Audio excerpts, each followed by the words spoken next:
30 years of joyfulness. Hello, good afternoon, and welcome to the Midday News.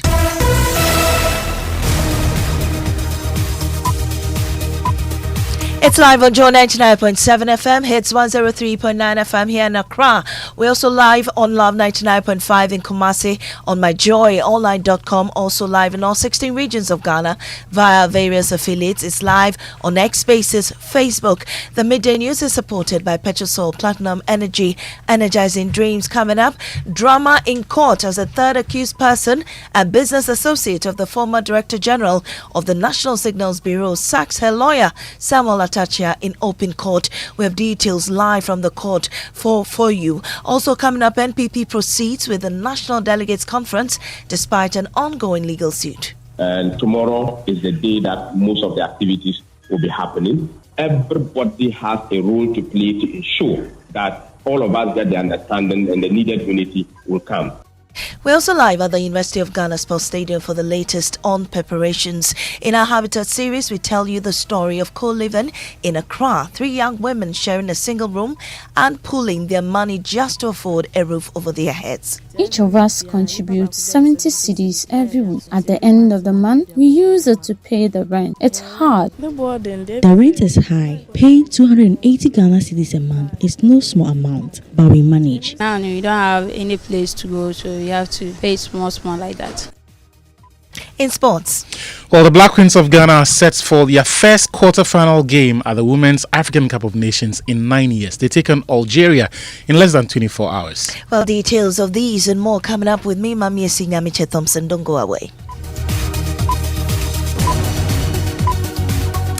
This afternoon, drama in court as Mildred Donko, the third accused person and business associate of the former Director General of the National Signals Bureau, fires lawyer Samuel Atachia in open court, saying, "My lord, I wish to take a separate lawyer, please." Bernice Besse was in court for the Chronicle newspaper and joins us with details about events in court. Bernice, so tell us about this incident in court. What really happened? What happened was, while the court was on, process was ongoing, the A3 got up, and so the judge signaled to her to get up and said, the judge asked her, don't you have any representation? She said, no, I do not want to rely on Mr. Atachia again. So in the open court, Mr. Atachia was fired. I see. So how did Mr. Atachia respond to this? It was a mixed feeling, especially it turned out to be a banter between him and the DG, because he was trying, the attempt was like if maybe the proceedings will be adjourned for A3 to hire a new lawyer, but the DAG also opposed to it, saying that the proceedings should continue. So the judge ruled that in case of that, the A3 will be given opportunity to hire a new lawyer or have the opportunity to represent herself if the need be. So the proceedings continue, and the PW, that's the prosecution first witness, was called into the box to testify. So Mr. Atachia just left the courtroom to ensure... No, Mr. Atachia was not only representing A3, he was also representing Edubuahi and Angela. And that means his wife, Edubuahi. So all the four accused, that means Edubuahi A3, A1, A2, A3, and A4. So he was representing all of them. But A3 has elected to find a new lawyer by firing Mr. Atachia in an open court. All right.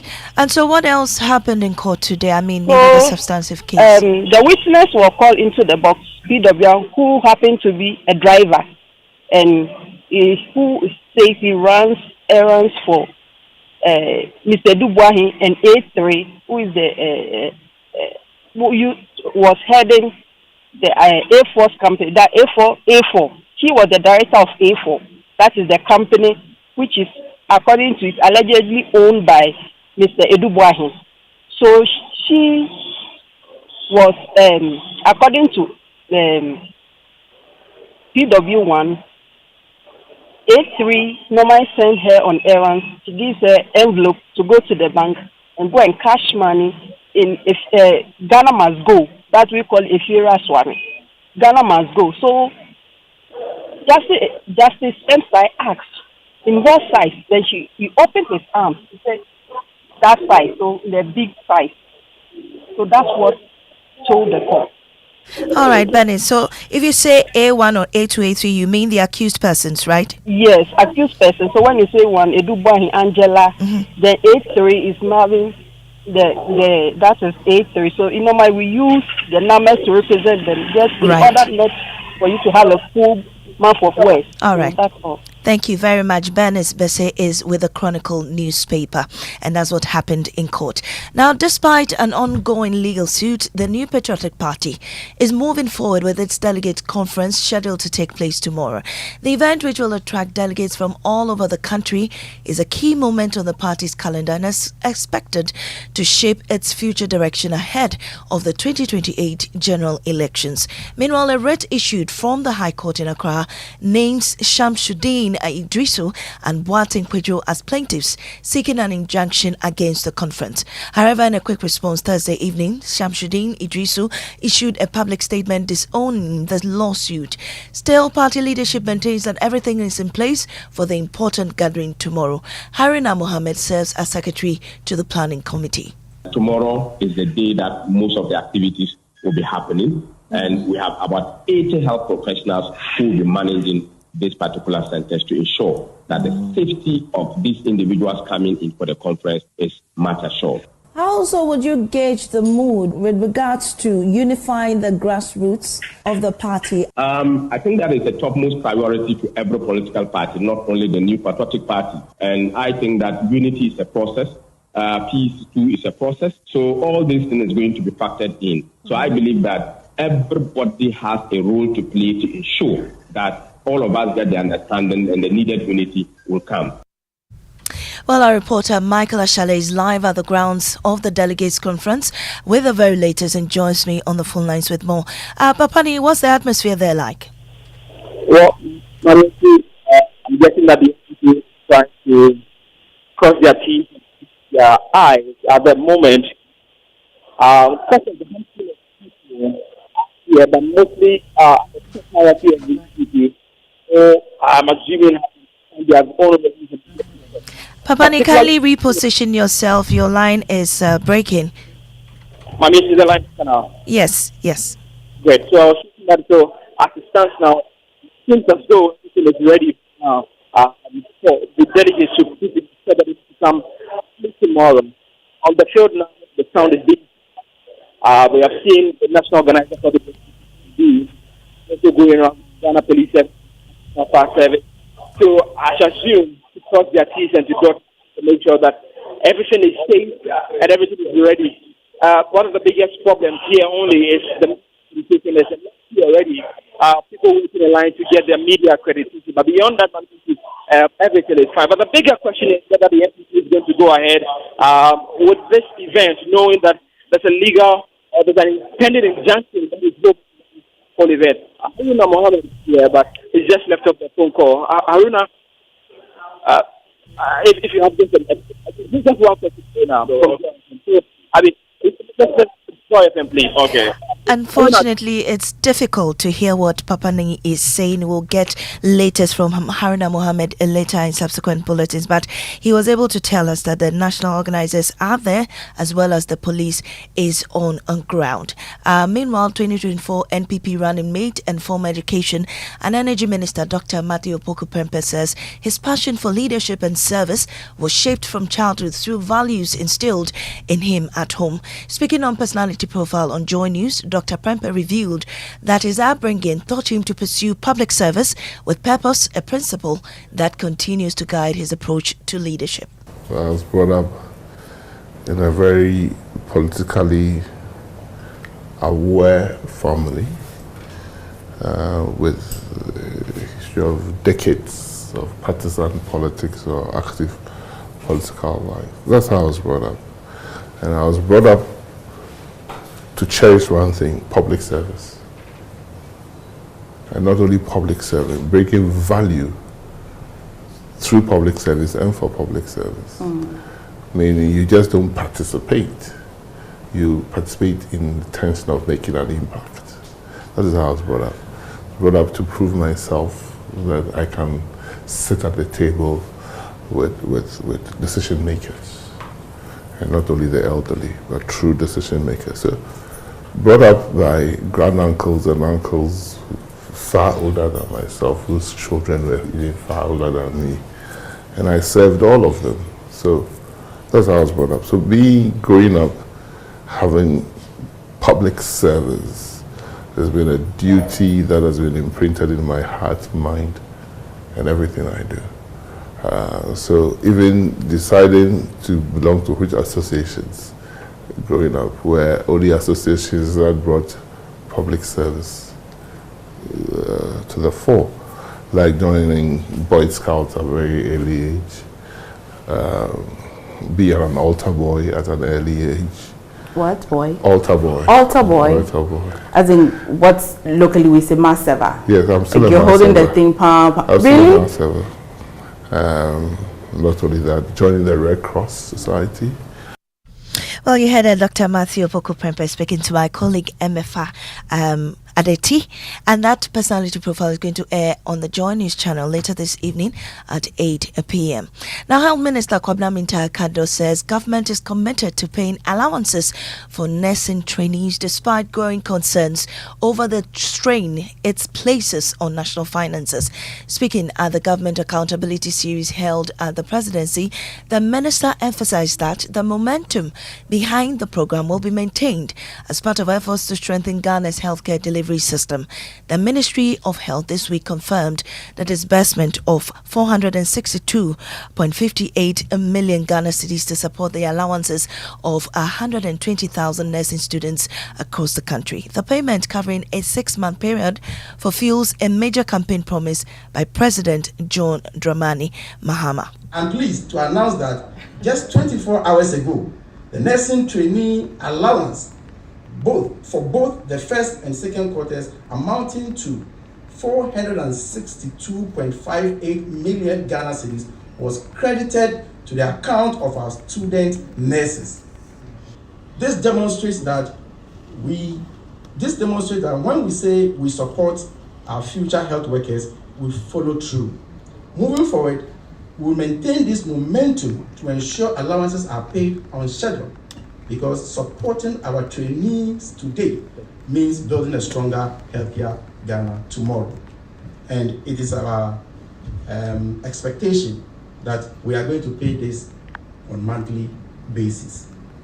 Ladies and gentlemen, constructing health facilities and equipping them is critical for.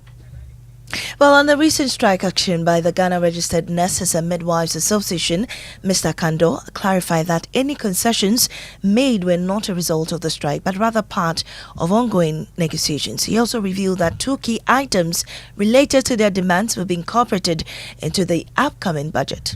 During the strike, when I took off, it is a union I had met more than any other union. So let me put it on record that any concessions made or whatever we have come to agreement with is not as a result of the strike. It is something that was ongoing. And so for now, if you recall, they have, after the negotiations and after the Parliament, the Select Committee had met all of us and all that. Now what we have agreed is that there were about 8 items that were under contention, and their position was that we should include all the 8 items and implement them this year. Well, let's go to our presidential correspondent, Maxwell Agbagba, for the very latest on this press engagement. Maxwell, government says it is working assiduously to clear the backlog of over 70,000 qualified health professionals currently awaiting employment. What more can you tell us about that? Was part of your Yes, Nyamekye, the minister recognized the challenge posed by the backlog of over 70,000 qualified health workers who have not been, employed. He assured that the nation that this remains a top priority for the President Mahama-led government. He said, To address the declining funding of the health sector caused by the exit and budget cuts of development partners, following His Excellency John Dramani Mohammed's directive, we also quickly prioritized funds to fill the gaps. Still on financing, we continue to collaborate with private partners to invest in healthcare infrastructure through PPP arrangement. Currently, we have identified a partner conducting nationwide assessment that will underpin our retooling agenda for health facilities. Our biggest asset in healthcare is our people, the dedicated nurses, doctors, allied health professionals, pharmacists, and all supporting staff who serve Ghana every day. Well, Maxwell, the minister also announced that the NHIS claims arrears totaling about 603 million Ghana cedis as of December 2024 have now been fully paid. Yes, he said that this demonstrates the government's dedication to timely payments and fulfilling their obligations to healthcare providers. He mentioned that the government has increased allocations of payments from 56.2% in 2024 to 65% in 2025, and plan to increase it by 75% to 75% by 2026. Decision to uncap the National Health Insurance Levy, the National Health Insurance Authority's revenue for 2025 has surged to an unprecedented 9.76 billion Ghana cedis compared to the previous capped budgetary allocation of 6.52 billion Ghana cedis in 2024, a massive increase of 3.26 billion Ghana cedis. This additional funding is a game changer, enabling the National Health Insurance Scheme to expand coverage, enhancing benefits, and strengthen Ghana's progress towards achieving universal health coverage. This is the government fulfilling its promise to prioritize the health of every citizen. Now imagine sharing a tiny wooden room with strangers just to afford rent. That's the reality for Judith, Diana and Martha, 3 young women co-living in Jamestown who split 280 cedis a month to keep a roof over their heads. Florence Ahodagwe has more on the following report. It's Saturday morning in here at Palladium, Jamestown. And for once, these young women haven't gone to work. Instead, they are scrubbing the floor and straightening their little shared space. Their only retreat in a city that demands too much and gives too little. My full name is Judith. I just come here to work. My name is Diana. I come from Kumasi. My name is Martha Safo. I come from Kumasi. This single wooden room is home to Judith, Dinah, and Martha. Strangers brought together by hardship, now co-tenants trying to make ends meet. I came here to sell to make some small money so that I can take care of my younger brothers. Now, Judith lives with 2 other young women, all traders, all with stories of survival. Their rent is 280 cedis a month. They split it to keep a roof over their heads. I and Martha were shared to pay the rent, 2.8, and the landlord take it 3 months or 2 months. Each of us contributes 70 cedis every week. At the end of the month, we use it to pay the rent. It's hard. The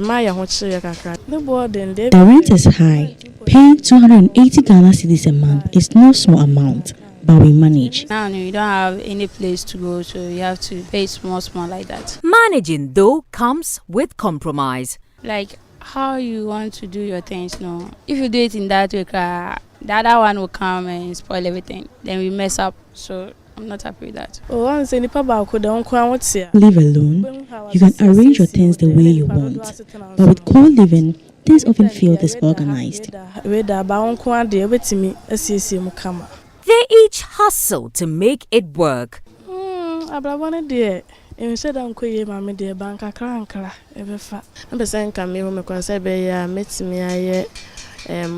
wanted to become a nurse or a wedding planner, but getting pregnant shattered those dreams.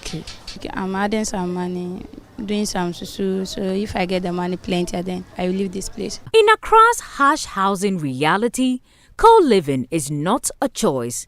It is survival. For these young women, sharing space means sharing the weight of life and rent. Florence Ahodagbe, Joy News, Palladium, Jamestown. And that was the latest for our Habitat series. You're listening to the Midday News on Joy 99.7 FM. We'll take a break. We'll return with sports and also Office of the Special Prosecutor and former NPA boss Mustafa Hamid brawled in full legal tussle as the OSP officially charges him with 25 counts of alleged extortion and money laundering.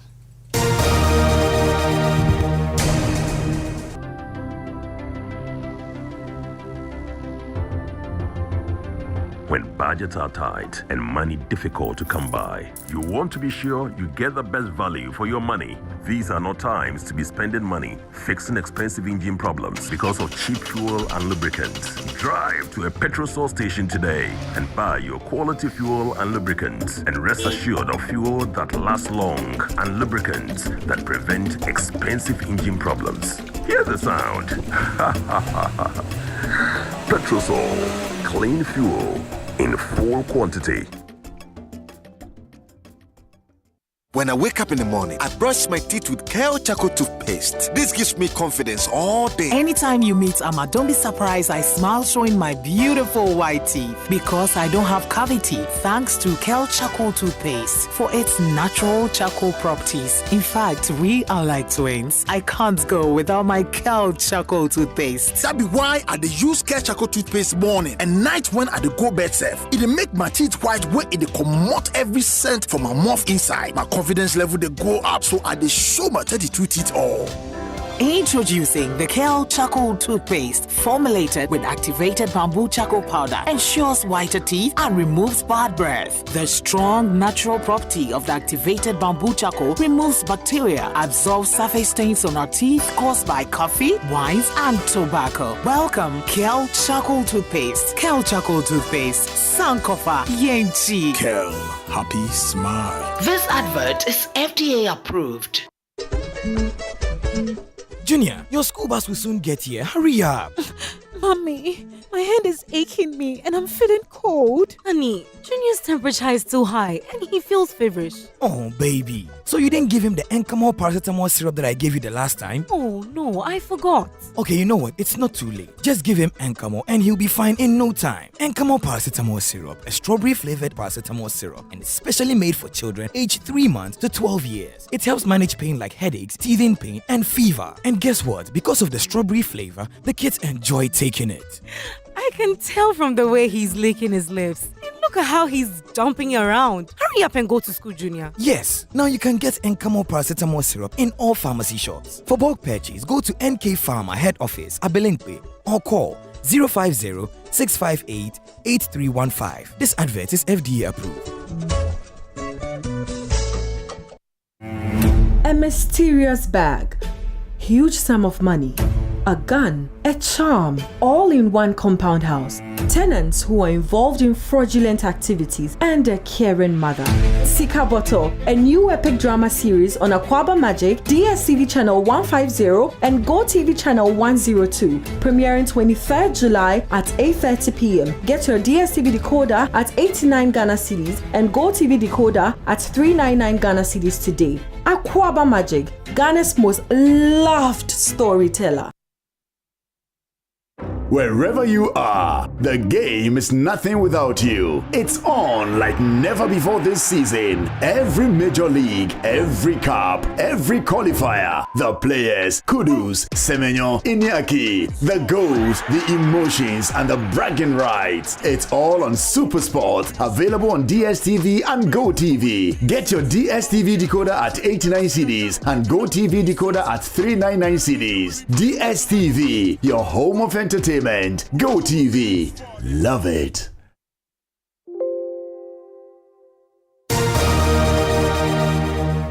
Welcome back to the Midday News, the sports. The Black Queens of Ghana tomorrow will take on an Algerian team that has conceded just one goal in 3 games and are unbeaten. The captain of the team is Jennifer Kujo. She spoke to Joy Sports Lawrence Bedu. I feel like getting into the semi-final, final. I think either way, where we get from now going, I think it's a success. I mean, success isn't building a day or whole something. Look at where we are now. Look at where we've been. 2 years ago we were completely different. We had a qualification also. I think the success have already been there from. It's just been a bit by bit. When I say everything we're gonna do is be fully successful, maybe winning this tournament will be successful. But for me, success will be after winning this tournament or wherever we get, that transfer into the next and how we're going to be in terms of moving forward and how the Ghana women's football is gonna be. That's for me. That would make it a bigger success for the end. Yeah. Yeah, the captain of the team is Portia Boache, but that was Jennifer Kujo who spoke to Joy Sports Lawrence Bedu. The full interview airs on the Joy News channel later tonight at 8:30. Thank you so much. Now, the expected appearance of Bank of Ghana Governor Dr. Johnson Esiama to answer a question has been indefinitely postponed. The Central Bank Governor was expected to answer a question standing in the name of Minority Chief Whip Frank Anodomprel on the recent dismissals and reinstatement of staff at the bank. But according to the majority leader, that appearance will no longer be possible next week, although he did not provide an explanation. There's an indication here that the governor of the Bank of Ghana, but unfortunately, the governor will not be able to come and answer those questions. So that is where I indicate an amendment. If I'd seen it earlier before being given a copy of the report, I would have raised it. But earlier on, I did not notice it when I signed the report. So I just thought to draw attention that the governor will not be able to come. So we will have in all 36 questions. 2 of them are slated as urgent questions and 36 oral questions. The Office of the Special Prosecutor and former Chief Executive Officer of the NPA, Dr. Mustafa Hamid, this afternoon is brought in a full-blown legal tussle that follows the OSP's publication on Thursday, accusing Mustafa Hamid, 6 other individuals and 3 companies of engaging in an alleged 280 million Ghana cedis corruption scandal. Lawyers for Mustafa then issued a statement denying the allegations, indicating that he has not been charged with any offense. But the OSP is now out with a 20-page court document raising 25 charges against him. We'll deal with her lawyer or his lawyer shortly.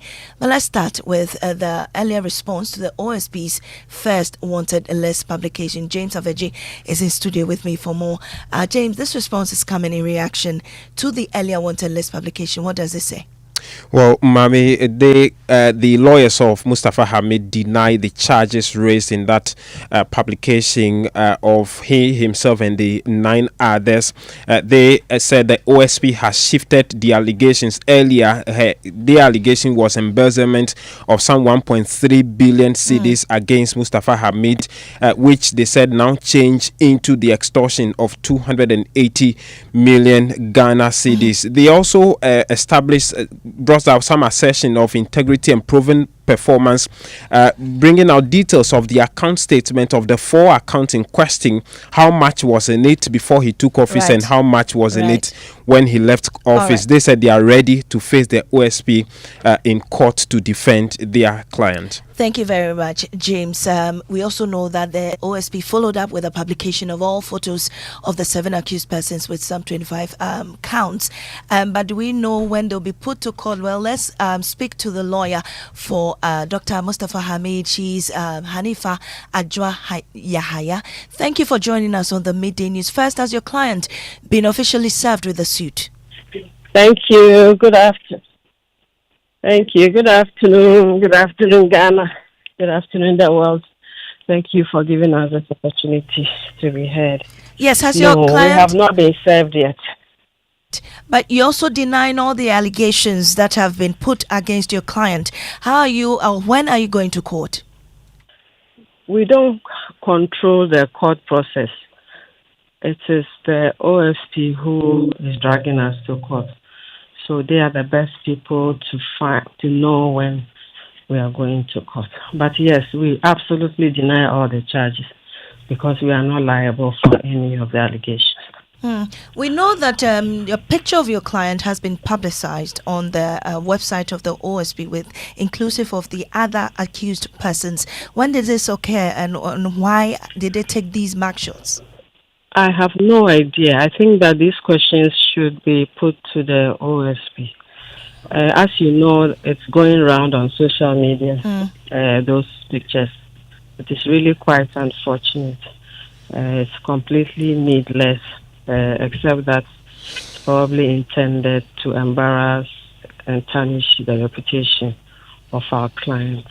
Those pictures were not supposed to be displayed in the public domain in this manner. I understand that for any criminal investigative body, you will need to profile the accused person in case they abscond or for some reason you will need their photograph. Then you will rely on it. But my client is available. He has many pictures already on the internet, and he's been in the public space for decades. So this splashing of these mark shots looks very mischievous. All right. We're grateful for your time, Lawyer Hanifa Adjoa Yahaya. She's counsel to Dr. Mustafa Hamid, and that takes us to what's trending on social media. Very briefly, Jackie, you know what's happening? Yes, Maame. So yesterday there was a video making rounds of the CEO of Astronomer. Yes. With his head of HR.